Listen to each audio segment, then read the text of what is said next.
Uma das principais objeções à proposta de ajudar os animais na natureza é a preocupação em, ao se tentar ajudar, sem querer tornar a situação ainda pior. Essa preocupação parte da constatação de que nos ecossistemas existe uma série de interações muito complexas, sendo difícil prever os desdobramentos de consequências em longo prazo. Apesar de essa objeção partir de uma preocupação importante, é preciso levar em conta algumas coisas que sugerem que existem melhores probabilidades de se alcançar melhores resultados se essa questão for pesquisada a fundo, em comparação a deixá-la de lado e deixar a natureza seguir o seu curso. Vejamos.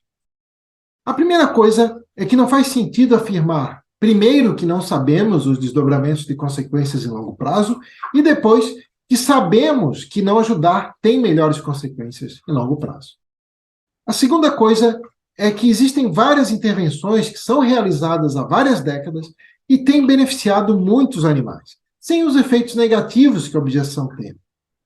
Esse é o caso, por exemplo, da vacinação de animais selvagens em larga escala, que é realizada há décadas por razões antropocêntricas ou ambientalistas, mas beneficiam os animais vacinados. O conhecimento proveniente desses programas e de outros similares poderia ser utilizado também com a meta de beneficiar os próprios animais. E mais conhecimento poderia ser obtido se houvesse uma pesquisa focada no bem dos próprios animais. A terceira coisa é que parece claro que, quanto mais for investido em estudar a fundo essa questão, maiores as probabilidades de se conhecer os prováveis desdobramentos de consequências de longo prazo e, portanto, de se chegar nos melhores resultados. Essa é, portanto, uma razão forte para se rejeitar a ideia de que deixar a natureza seguir o seu curso chegaria nos melhores resultados. Também não conhecemos todos os possíveis desdobramentos de longo prazo de se ajudar humanos. Entretanto, não é dito que isso mostra que não devemos ajudar esses humanos e que é melhor deixar a natureza seguir o seu curso. A objeção pode estar a assumir que, deixando a natureza seguir o seu curso, o resultado é predominantemente positivo para os animais. Mas, como vimos em outros vídeos, isso é falso. Ou ainda, é possível que a objeção esteja a assumir que somos responsáveis em maior grau pelas consequências de ajudar do que pelas consequências de não ajudar. Entretanto, isso é arbitrário, pois em ambos os casos, os resultados serão dessa ou daquela maneira, dependendo de nossa escolha.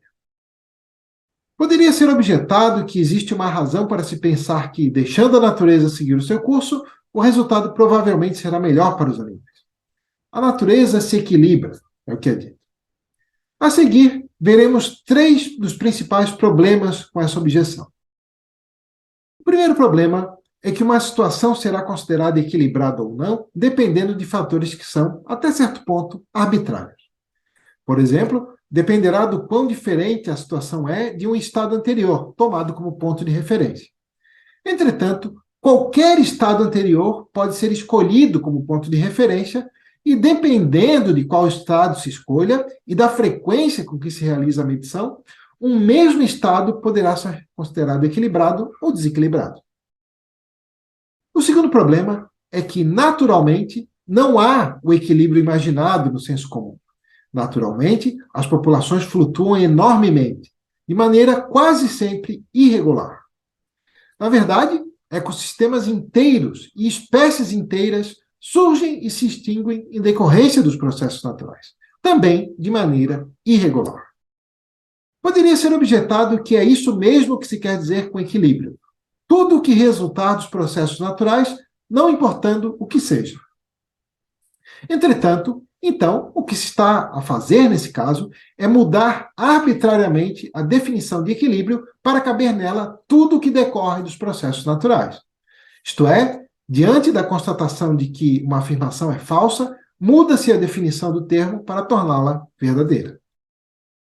O terceiro e principal problema é que uma situação pode ser equilibrada no sentido de ser estável e também ser terrivelmente ruim para os animais afetados.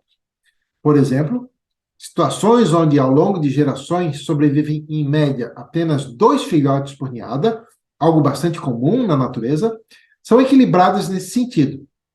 Mas, dados os tamanhos gigantescos das ninhadas, é também um cenário no qual são maximizados o sofrimento e a quantidade de mortes prematuras. Poderia ser objetado que, se houvesse menor equilíbrio, então o sofrimento e as mortes prematuras seriam ainda maiores.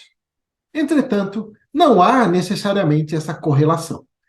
Tudo dependerá de como o maior ou menor grau de equilíbrio influencia outros fatores que afetam diretamente o bem dos seres sencientes. Por exemplo, dependerá de se resulta em uma maior quantidade de nascimentos em espécies cuja maioria de seus membros tem vidas repletas de sofrimento, ou em espécies cujos membros têm mais chances de terem vidas positivas. Dependerá também de como afetam fatores como disponibilidade de alimentos, de abrigo e a quantidade de doenças e conflitos entre os animais. Não há nenhuma correlação direta entre maiores níveis de equilíbrio ecológico com a prevalência de vidas positivas sobre as negativas e de vidas longas sobre as curtas. Portanto, se o objetivo é conseguir o melhor estado de coisas para os animais, devemos investigar diretamente como os animais são afetados positiva ou negativamente, e não centrar a análise no grau de equilíbrio. Há alguns anos foi proposta a criação de um campo de pesquisa, a biologia do bem-estar, que estudaria como os animais são afetados em seus ambientes do ponto de vista do que é melhor ou pior para eles enquanto seres sencientes, que possuem o bem-estar. Esse campo poderia informar os projetos de ajuda aos animais na natureza. À medida que o conhecimento em biologia do bem-estar aumentasse, aumentaria também o nível de segurança e de eficiência dos projetos de ajuda.